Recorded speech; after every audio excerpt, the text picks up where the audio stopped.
In the wake of the attack this week on civilians in a Damascus suburb, one in which some suspect that chemical weapons were in fact used, the Pentagon and the Obama administration are said to be reviewing options for military action in Syria. These options could include cruise missiles, strikes, full-on air campaign. We're not sure yet. There's been something of a trial balloon floated out to the public, and as we've discussed, we've been down this road before. So if this time the president is really getting serious about his red line, why are we learning about this through leaks to the media? Well, joining me tonight for Q&A is David Gartenstein-Ross. He's a senior fellow at the Foundation for Defense of Democracies. David, once again, thanks for joining us. It's good to join you. So we know, David, that Samantha Power, the new U.S. ambassador to the United Nations, was too busy, for reasons as yet unspecified, to attend an emergency meeting of the UN Security Council. We also know that President Obama has so far merely said that he's going to give this his attention, which when we're talking about a chemical weapons attack that may have killed over 1,100 people, you'd think the expectation would be it would have his attention. Are we at a point of a change in policy here, in your opinion? Is this the last straw for the administration with regard to Syria? I don't think that it is. If you look at the tough talk that's coming from anonymous White House advisors, it's really tough to square with what the president himself is saying. The president has said that any kind of action, any sort of military action taken towards Syria has to be done so with the consent of the United Nations. And so long as both Russia and China are essentially backing Syria at the UN, there's just not going to be that necessary approval, period. Now, we've had a lot of talk at this table. We've been following the Syrian conflict for almost 2 years now, about what's actually feasible for the U.S. here. And I want to get into those options in a second, but President Obama earlier today on CNN gave a sense of just how complicated the issue is. I want to have you react to that.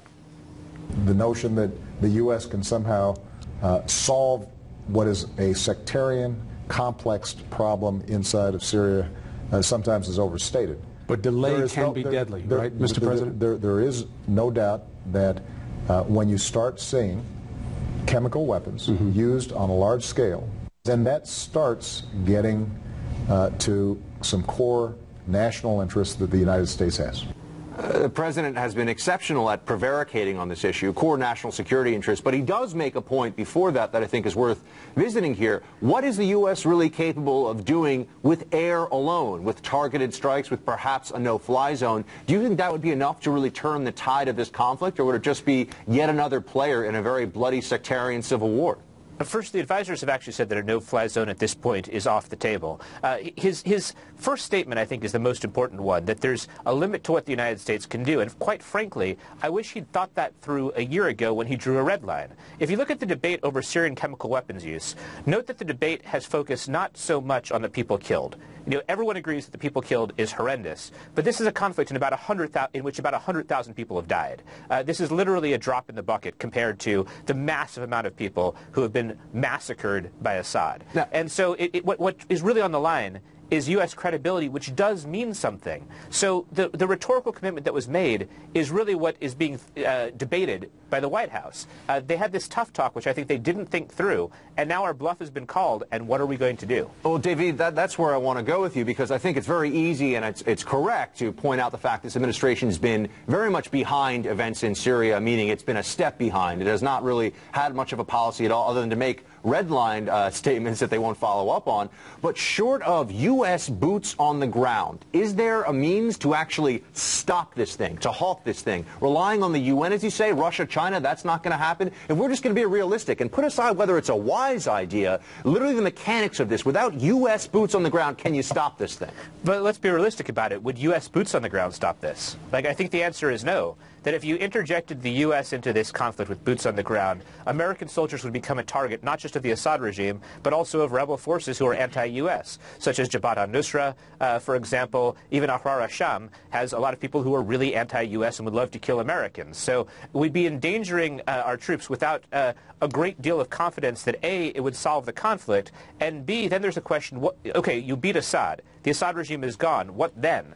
Suddenly, as President Obama said, you have a sectarian war on your hands where various actors who were part of the coalition against Assad turn against each other. They turn against minority groups like the Alawites, the Christians, and what are you going to do then?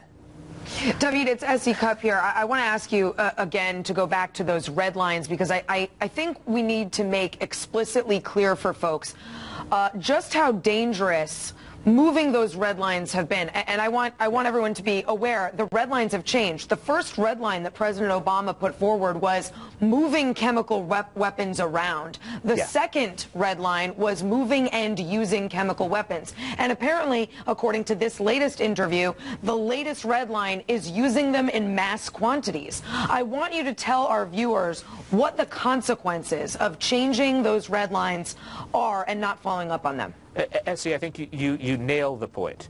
The red lines have moved. And sometimes people talk about U.S. credibility as though it's an amorphous thing and doesn't actually matter. It does matter, and it matters in a number of situations. It matters with respect to Iran. Right now, we're undertaking negotiations about their nuclear program. If Iran thinks that we have no credibility, then that's a real problem. It matters with respect to North Korea. It also matters with respect to the targeting of U.S. troops overseas. There's often kind of warning fire or nuisance fire that's undertaken against U.S. forces. I mean, will states feel more comfortable in undertaking attacks thinking that the U.S. isn't going to respond? U.S. credibility really does make a difference. I think there are many areas where we've lost some credibility. Syria's one, and Egypt, in my view, is another. And I imagine it also matters a lot to our allies, right? To know that we're serious and we'll put our muscle behind our might? Yes, it does. The U.S. Has long been thought of as having deterrent power. If you go back to the Cold War era, the U.S. nuclear umbrella was something that was frequently talked about. But our commitment to our allies is something which is another area where U.S. credibility helps to prevent proliferation of weapons, helps to deter others from attacking countries that are aligned with us. And so it's very important to maintain credibility. And to me, these red line statements are really the mistake. In Syria, I don't think there are good options. And I think that the administration should have thought that through before issuing red lines and daring Assad to call our bluff. And once he did, then suddenly we're the ones who are getting hurt by that. Changing the goalpost. Precisely. And look, none of this diminishes the horrible things that are going on in Syria. I mean, the situation there is absolutely atrocious. You have people getting massacred by the regime. But that really begs the question of, is there anything the U.S. can really do to make the situation better without major costs to ourselves? All right, David, insightful and provocative. Thank you very much for joining us, as always. It's always a pleasure.